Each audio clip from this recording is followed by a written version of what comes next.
Oi pessoal, tudo bem? Professora Karina Moricone, retomando aí as nossas aulas de criança e adolescente, falando aí do Estatuto da Criança e do Adolescente. Adoro essa matéria, tenho certeza que vocês gostam também. Se não gostam, começaram a gostar, hein? Quero ver, quero receber mensagem. Professora, tô amando, hein? Eu detesto. Professora, adoro ouvir isso, detestava essa matéria, mas depois que a senhora deu, nossa, tô amando. Ai, professora adora, viu? Professora de graduação, então, nossa senhora. Aí distribui nota, né? Elimina trabalho. Professora é assim, pessoal, tem um coração quente, né? Assim, ajuda, principalmente noturno, viu? Você que faz de manhã, tá fazendo tudo errado. É noturno que você tem que fazer, que a galera trabalha pesado. Chega morto na faculdade, o professor tem dó, lembra dos seus tempos. Então você vê aí, professor gosta de ser amaciado, então pode mandar, hein? Professor adora, mandou que não gostava, mas começou a gostar por conta da aula. Amei, hein? Amei, pode ligar, eu faço o exame de ordem por vocês, hein? Ai, brincadeirinha, hein? Quero ver gente me cobrando. Gente, vamos lá, hein? Direito ao respeito, partindo aí pro próximo direito fundamental, lembra lá da nossa frase? É a primeira palavrinha, primeira menção ali da nossa frase.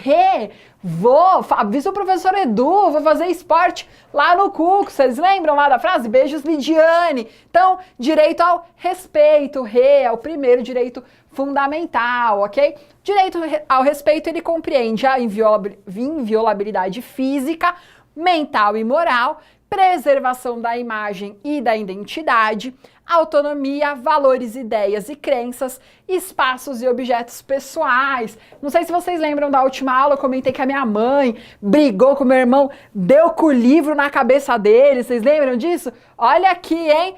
Inviolabilidade física, 1. Mental, 2. Moral, 3. Olha só, se o EC existisse naquela época, a gente podia ligar pro conselho tutelar. Coitada da minha mãe, hein? O que a gente fazia com ela também não precisa nem falar, hein? Era cada coisa que a gente aprontava, e aí? Ela tinha que ligar pra quem pra reclamar de nós? Veja só, hein? Que injusto, que injusto. Preservação da imagem e da identidade. Gente, muito tranquilo aqui, eu não sei se vocês notaram, muita gente, quem é do direito sabe, não tem como não saber, mas é interessante aqueles que não são da área ou que não repararam, são do direito, mas não repararam aí nessa inserção desse direito, aquelas imagens jornalísticas, olha só, de crianças sendo abusadas ou sendo aí objeto de violência. Não sei se vocês perceberam, antigamente tinha ali uma movimentação na imagem, uma alteração ali deixando mais turva, um pouco desconexa, para que não houvesse aí o reconhecimento daquela criança, daquele adolescente. Hoje, nem isso mais. Nem isso mais. Então, antigamente tinha-se aí essa preocupação de não expor a criança e o adolescente à situação vejatória, ou seja, não implicando aí numa ofensa à sua imagem e à sua identidade, mas isso avançou de tal modo que o fato de haver a veiculação de uma matéria jornalística onde uma criança é vítima de abuso ou de violência já é suficiente para trazer a ofensa ao respeito da criança e do adolescente que assiste aquela imagem. Olha só onde foi o raciocínio, entendeu? Então você vê que é um ciclo. Inicialmente tinha essa preocupação, simplesmente deixando turva a imagem ou aqueles sinais, aquelas tarjas, né, pretas em cima do olho ou do rosto, enfim, para proteger a identidade da criança, mas a pessoa que vê, a criança que vê, também tinha que ser protegida. Hoje o entendimento jurisprudencial é no sentido de que nem essas imagens podem ser veiculadas, justamente em respeito aí à preservação da imagem e da identidade de quem não só foi objeto ali daquela matéria, ou foi vítima ali daquela ocorrência, mas também de quem assiste, ok? Autonomia, valores, ideias e crenças. Então, assim, a possibilidade da criança e do adolescente poder opinar, poder se expressar junto à sua família, junto aí à sua comunidade, com relação aos seus desejos, aquilo que quer, aquilo que não quer, com relação às suas crenças, aquilo que acredita. Então, sabe aquela coisa de, olha, nas férias você vai pro sítio com a sua avó? Não tinha aquilo? Férias você vai pro sítio com a sua avó, eu não quero saber. Você vai. Cadê a autonomia aqui, ó?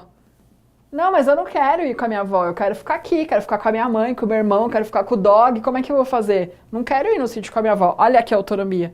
Pô, vocês vão ficar aqui em casa, por que eu tenho que ir no sítio com a minha avó? Não, sua avó tá te esperando, eu não quero, não quero. Olha só que avanço, hein, pelo amor de Deus, eu apanhava, hein, se fosse na minha época, olha só. Espaços e objetos pessoais, olha só. Essa aqui tem uma coisa minha pra contar. Minha mãe era danada. Eu fiquei adolescente, mas não sei se tem agora, porque tudo é Facebook, as pessoas querem postar, Instagram, não tem mais sigilo nessa vida. Eu não sei o que acontece com essa geração. Na minha geração, a gente tinha diário. Tô velha, né? Diário, olha só que bonitinho. Então escrevia, né? Ai, eu fiquei apaixonada pelo menino, aí no dia seguinte eu odiava ele, né? Assim funciona? E colava, comia o bombom, colava. Ai, minha amiga me deu bombom.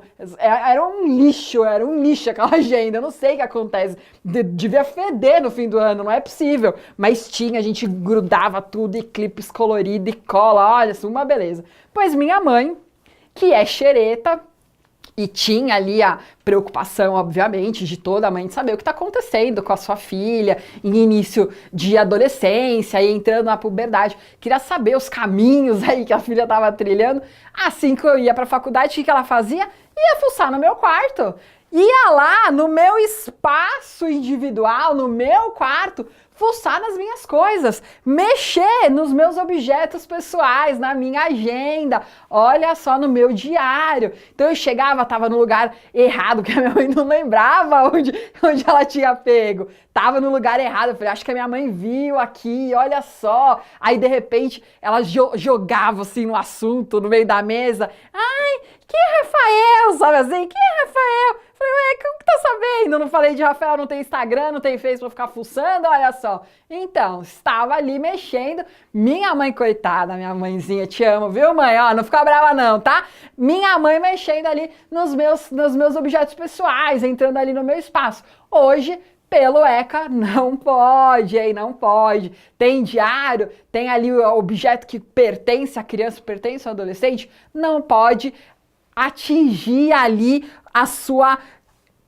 o seu respeito, a sua dignidade, a sua intimidade, ok? Óbvio que a gente tem que ter o mínimo de controle, a gente tem que ter... Eu não tô entrando aqui na questão educacional, pelo amor de Deus. Se eu falar, essa professora é louca, ela tá querendo levar os jovens pra revolução, isso aí, a gente vai acabar o mundo, gente, pelo amor de Deus. Não tô entrando na questão psicológica, estou falando da legislação, ok? Então hoje, espaço, objeto pessoal tem que ser respeitado. Pode sair entrando no quarto, no espaço ali do adolescente, simplesmente vai entrando, até porque pode achar o que não quer, não deve, né? Entra aqui, até a mãe sai correndo, fala, pelo amor de Deus, menina, achei que essas meias tava lavando, tem 1 ano que essa meia tá aqui, tá fedida. Não pode, né? Você tem que bater um pouquinho, já pode entrar, mas tem que bater, tem que respeitar, porque aí dá tempo do adolescente já pegar e jogar aquela meia embaixo ali da cama, né? Vamos esconder que senão tem BO, ok? Então, direito ao respeito envolve todas essas nuances, todas essas perspectivas, possibilidades, e deve sim ser respeitado, deve sim aí ser observado pelos pais, pelos responsáveis, ok? Direito à dignidade, passamos aí já para a dignidade, outro direito fundamental. Trazemos aqui 2 itens muito importantes. Então, primeiro, colocar toda criança, todo adolescente a salvo de qualquer tratamento desumano, violento, aterrorizante, vexatório ou constrangedor. Veja que aí o direito à dignidade, a gente já tratou de vários pontos, mas ele está absolutamente linkado aos outros direitos fundamentais, a gente não tem nem dúvida disso. Então você vê aí uma conversa entre os direitos, é muito importante a gente ter essa consciência, ok? Ser educado sem uso de castigo físico ou tratamento cruel ou degradante, ok? E como castigo físico e tratamento cruel, a lei, ela traz aí a sua definição, entendendo que o castigo físico é ação de natureza disciplinar ou punitiva com uso de força que cause sofrimento físico ou lesão. E o tratamento cruel ou degradante, por sua vez, é a conduta ou forma cruel de tratamento que humilhe, ameace gravemente ou ridicularize. Ok? Fechado? Então aqui tá bem tranquilo, princípio da dignidade, você vê que é realmente aí a proteção da criança e do adolescente de uma maneira assim eu não digo, é bastante protetiva, é o mínimo, a dignidade é o mínimo do ser humano. É você ter ali as mínimas condições de um adequado desenvolvimento psicológico, físico. Então, tanto que ele cita aí violência, tratamento desumano, aterrorizante, vexatório, humilhante. Você vê que realmente são coisas aí mais gravosas, mais pesadas. A gente também não pode entender uma conversa, porque também não confundam aí vexatório, constrangimento com milindre. Uma fase, o adolescente, a criança, ele tem uma fase também bastante complexa, sempre tá de mal com todo mundo, você não pode falar nada, ele já fecha a cara, não quer mais conversar, ele conversa com todo mundo, menos com quem tá em casa. Óbvio que a gente não pode também trabalhar com os extremos.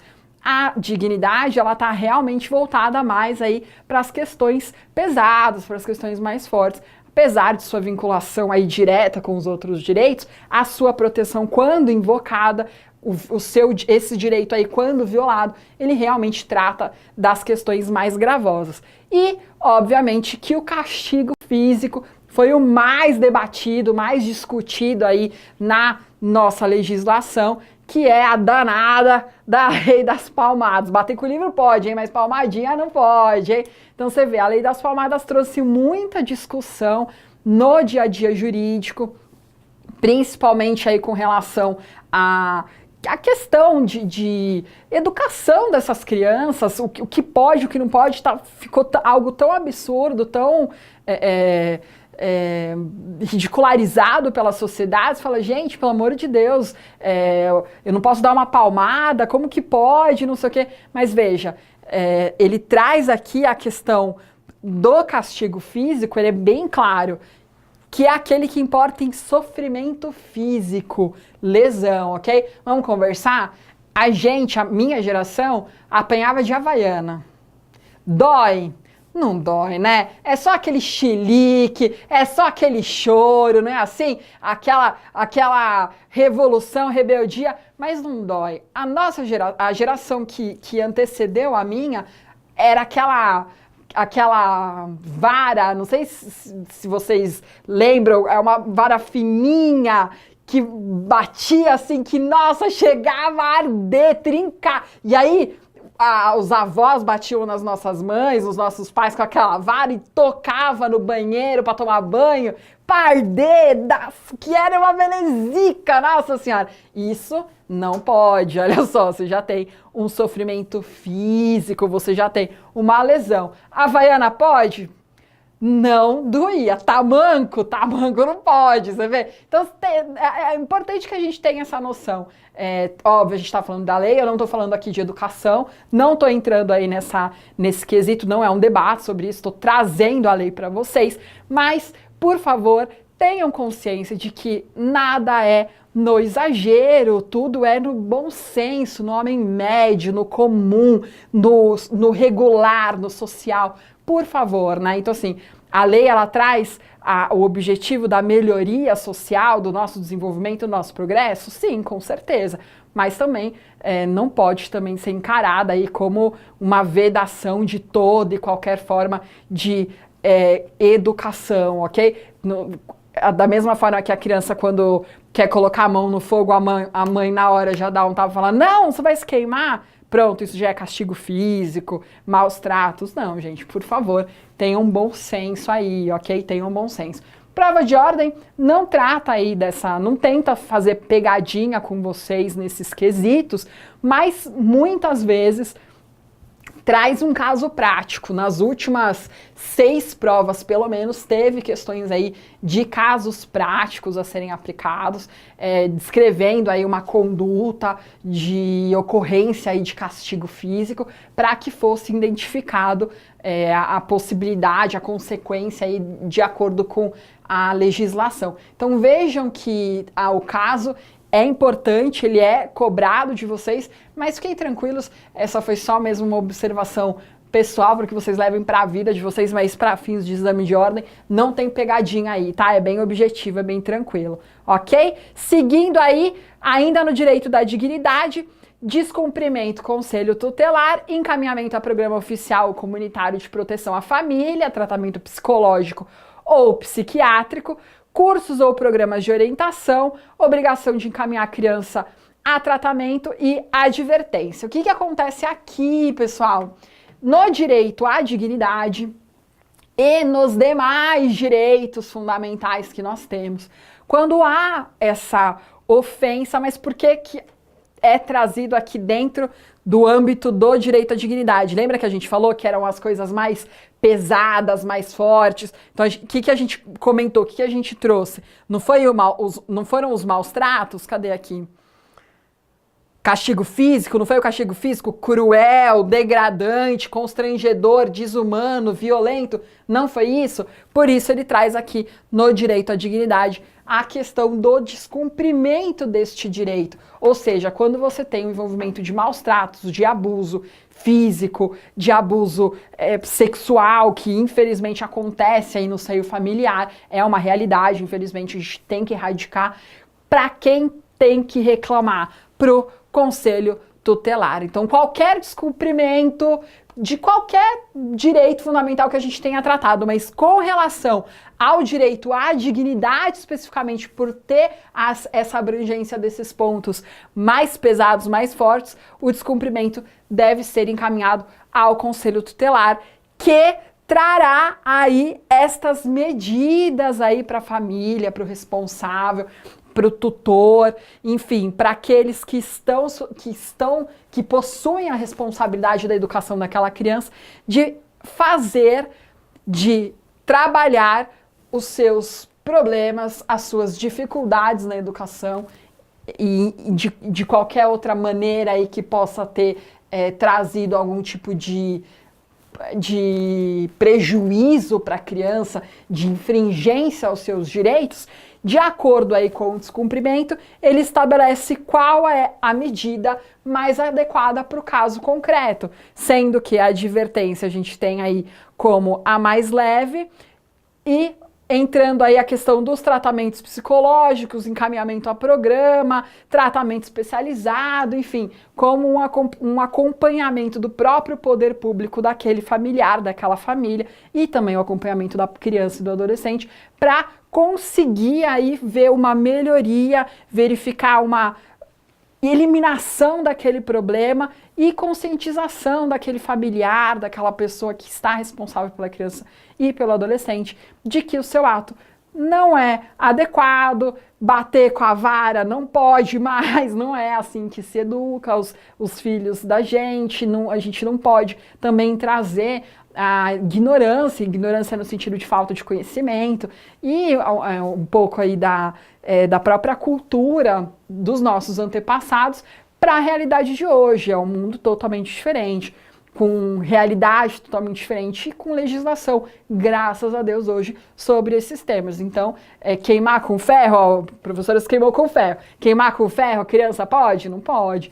Do passado, infelizmente, isso era não digo usual, mas era uma punição aí para alguns casos mais gravosos de ofensa aos pais, de algum tipo de descumprimento de determinação. Infelizmente, a gente via e não era questionado, porque as crianças, elas eram objetos, elas eram realmente, não eram consideradas como sujeitos de direito. Você vê aí já um grande avanço nesse quesito principalmente, ok? Então, teve o descumprimento, manda para o conselho tutelar para que haja aí a análise da ocorrência e indicação da medida mais adequada, ok? Fechado? Lembrando que essas medidas são administrativas, então o Conselho Tutelar ele tem competência sim para lidar com essa questão. Não precisa de nenhum tipo de acompanhamento judicial, ok? Ele pode determinar aí o cumprimento de acordo com a sua análise, de acordo com aquilo que acreditar ser mais adequado, ok?